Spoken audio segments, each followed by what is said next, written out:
अरे दोस्तों, अगर हॉलीवुड का चस्का लगा हुआ है लेकिन हिंदी में सुनना मज़ा आता है तो ये चैनल तुम्हारे लिए ही बना है। जैसे कोई अपना किस्सा सुनाता है वैसी ही स्टाइल में हम हॉलीवुड की कहानियाँ पेश करेंगे।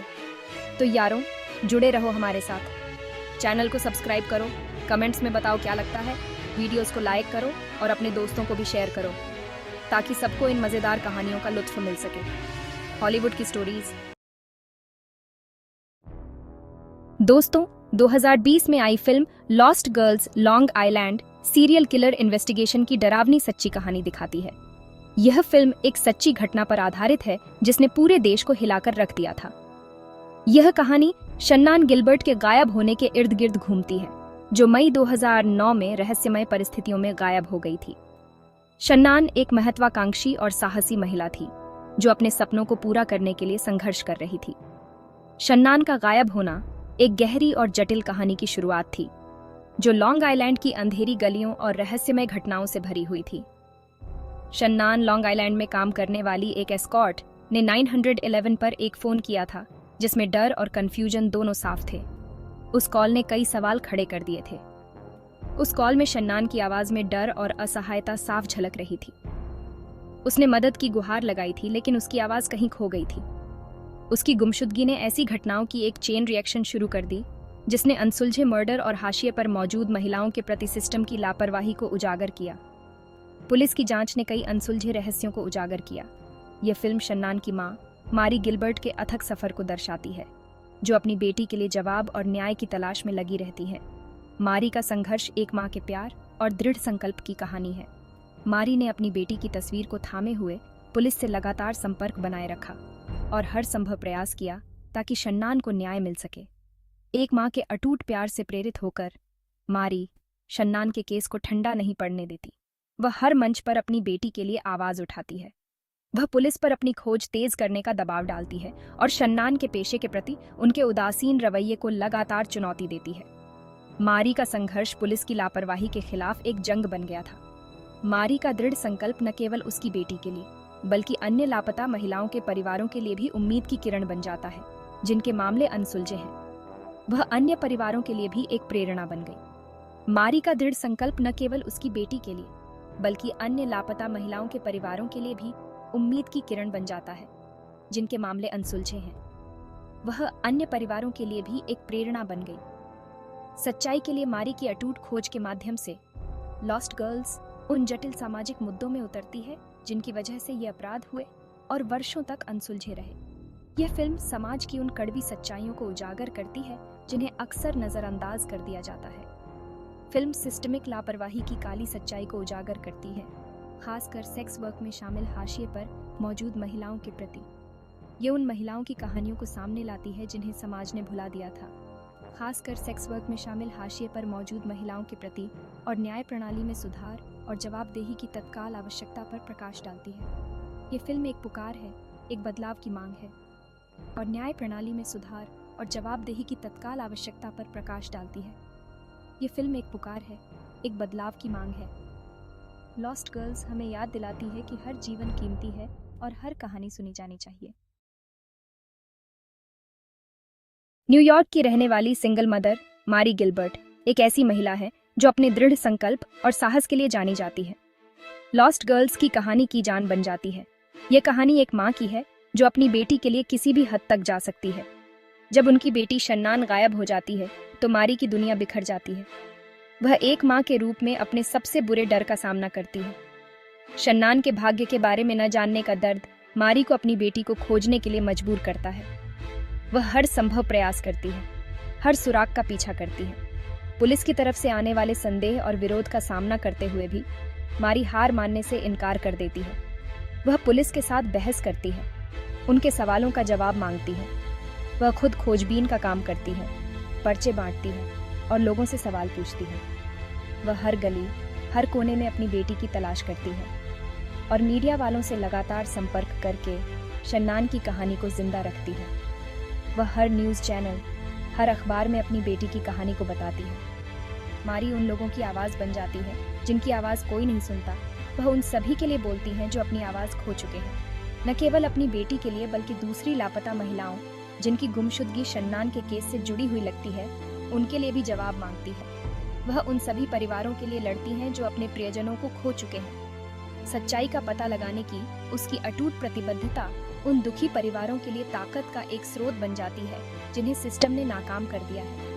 वह उन सभी के लिए एक प्रेरणा बन जाती है। मारी का सफर सिर्फ अपनी बेटी को खोजने का नहीं है, यह उन सभी के लिए न्याय की लड़ाई है जो सिस्टम की लापरवाही का शिकार हुए हैं। यह उन लोगों को उनकी लापरवाही और उदासीनता के लिए जवाबदेह बनाने के बारे में है जो सत्ता में है। वह अधिकारियों से सवाल पूछती है, उन्हें जवाबदेह ठहराती है। वह सेक्स वर्क से जुड़े पूर्वाग्रहों और रूढ़ियों को चुनौती देती है। समाज को यह सोचने पर मजबूर करती है कि वे कैसे इन महिलाओं को देखते हैं। समाज को पीड़ितों की मानवता और उन व्यवस्थित मुद्दों का सामना करने के लिए मजबूर करती है जो उन्हें कमजोर बनाते हैं। वह समुदाय को एकजुट करती है, उन्हें जागरूक करती है। अपने अथक प्रयासों के माध्यम से मारी गिलबर्ट लचीलापन, एक माँ के प्यार के प्रमाण और एक ऐसी प्रणाली में बदलाव के लिए उत्प्रेरक का प्रतीक बन जाती है जिसने हाशिए पर मौजूद महिलाओं को लंबे समय से विफल किया है। वह एक ऐसी महिला है जो अपने दृढ़ संकल्प और साहस से दुनिया को बदलने की क्षमता रखती है। 1 मई 2009 को शन्नान गिलबर्ट का 911 पर किया गया वह भयानक फोन इस रहस्य से पर्दा उठने की एक खौफनाक शुरुआत थी। उन दर्दनाक मिनटों में शन्नान की आवाज डर और कंफ्यूजन से कांप रही थी जब वह मदद की गुहार लगा रही थी। उसकी आवाज में एक अजीब सी घबराहट थी जो किसी भी सुनने वाले को बेचैन कर सकती थी। उसने खतरे में होने और किसी से भागने का जिक्र किया, लेकिन बातें दुखद रूप से अस्पष्ट रहीं। उसकी बातों में एक अजीब सी उलझन थी, जैसे वह खुद भी नहीं समझ पा रही थी कि क्या हो रहा है। वह फोन कॉल, जिसे बाद में पब्लिक के लिए जारी किया गया, शन्नान के आखिरी पलों और उसे बचाने के संभावित मौके गंवाने की याद दिलाता है। ये कॉल एक दर्दनाक दस्तावेज बन गया जो उस रात की भयावहता को उजागर करता है। शन्नान के गुमशुदगी के मामले में पुलिस की शुरुआती प्रतिक्रिया उदासीनता और गंभीरता की कमी से भरी थी। पुलिस ने इस मामले को गंभीरता से नहीं लिया और यह उनकी लापरवाही का एक स्पष्ट उदाहरण था। पुलिस ने उसके केस को एक भगोड़े या ड्रग ओवरडोज का केस मानकर खारिज कर दिया। उसके द्वारा पीछा किए जाने और अपनी जान के लिए डरने के दावों की पूरी तरह से जांच करने में विफल रहे। यह उनकी एक बड़ी भूल थी जिसने मामले को और भी जटिल बना दिया। सेक्स वर्कर्स के प्रति उनके इस तरह के रवैये ने बहुत जरूरी समय को बर्बाद कर दिया और संभवतः शन्नान और अन्य लापता महिलाओं की तलाश में बाधा उत्पन्न की। यह रवैया न केवल अनैतिक था, बल्कि यह उनके कर्तव्यों के प्रति भी एक बड़ी लापरवाही थी। यह फिल्म इस बात पर प्रकाश डालती है कि कैसे यह शुरुआती लापरवाही कानून प्रवर्तन के भीतर एक व्यवस्थित मुद्दे को दर्शाती है, जहां हाशिए पर मौजूद लोगों, खासकर सेक्स वर्क में शामिल लोगों के साथ अक्सर ऐसा व्यवहार किया जाता है जैसे वे सुरक्षा और न्याय के कम हकदार हैं। यह एक गंभीर सामाजिक समस्या है जिसे अनदेखा नहीं किया जा सकता, जहां हाशिए पर मौजूद लोगों, खासकर सेक्स वर्क में शामिल लोगों के साथ अक्सर ऐसा व्यवहार किया जाता है जैसे वे सुरक्षा और न्याय के कम हकदार हैं। यह रवैया न केवल उनके अधिकारों का उल्लंघन करता है, बल्कि यह समाज में असमानता को भी बढ़ावा देता है। शन्नान का मामला इस तरह के पूर्वाग्रहों की मानवीय कीमत और कानून प्रवर्तन के लिए अधिक न्याय संगत और दयालु दृष्टिकोण की तत्काल आवश्यकता की एक कठोर याद दिलाता है। यह हमें यह सोचने पर मजबूर करता है कि हम एक समाज के रूप में कहाँ खड़े हैं और हमें किस दिशा में जाना चाहिए। भाग 4, गिलगो बीच की खोज, एक सीरियल किलर का पर्दाफाश। जैसे जैसे शन्नान गिलबर्ट की तलाश जारी रही, दिसंबर 2010 में हुई एक भयानक खोज ने लॉन्ग आइलैंड और उसके बाहर सदमे की लहरें भेज दीं। गिलगो बीच के पास ओशन पार्कवे के एक सुनसान इलाके में 4 महिलाओं के अवशेष बोरियों में लिपटे हुए मिले। इस खोज ने जांचकर्ताओं और लापता व्यक्तियों के परिवारों के सबसे बुरे डर की पुष्टि की। एक सीरियल किलर लॉन्ग आइलैंड में काम कर रहा था।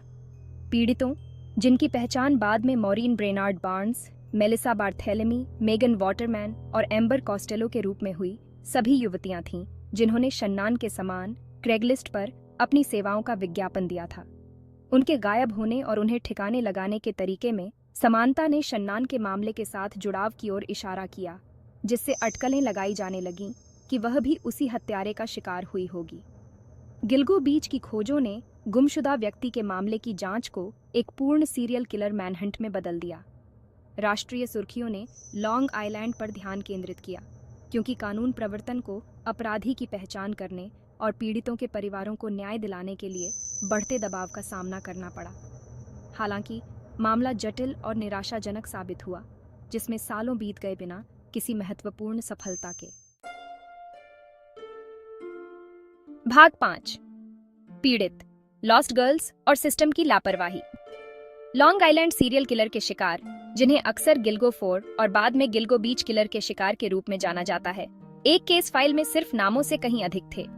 वे बेटियां, बहनें, दोस्त और माएं थीं, जिनके सपने, आकांक्षाएं और जीवन दुखद रूप से खत्म हो गए थे। फिल्म इन अपराधों के मानवीय पहलू पर प्रकाश डालती है, हमें याद दिलाती है कि हर लापता व्यक्ति के पोस्टर के पीछे एक खोए हुए जीवन और हमेशा के लिए टूटे हुए परिवार की कहानी होती है। फिल्म प्रणालीगत उपेक्षा और सामाजिक पूर्वाग्रहों को भी उजागर करती है, जो इन महिलाओं की भेद्यता में योगदान करते हैं। कई पीड़ित सेक्स वर्क में शामिल थे, एक ऐसा पेशा जो अक्सर उन्हें हिंसा और शोषण के जोखिम में डालता है। उनकी हाशिए पर स्थिति और उनके काम से जुड़े कलंक ने उन्हें आसान लक्ष्य बना दिया और जांच के शुरुआती चरणों में गंभीरता की कमी में योगदान दिया। लॉस्ट गर्ल्स दर्शकों को इस असहज वास्तविकता का सामना करने के लिए मजबूर करती है कि इन महिलाओं को न केवल उनके हत्यारे ने, बल्कि एक ऐसी व्यवस्था ने भी विफल कर दिया जो उनकी रक्षा करती। यह सेक्स वर्क में शामिल व्यक्तियों के प्रति अधिक सहानुभूति और समझ की आवश्यकता पर प्रकाश डालता है और उन प्रणालीगत मुद्दों को संबोधित करने के महत्व पर जोर देता है जो उन्हें कमजोर बनाते हैं।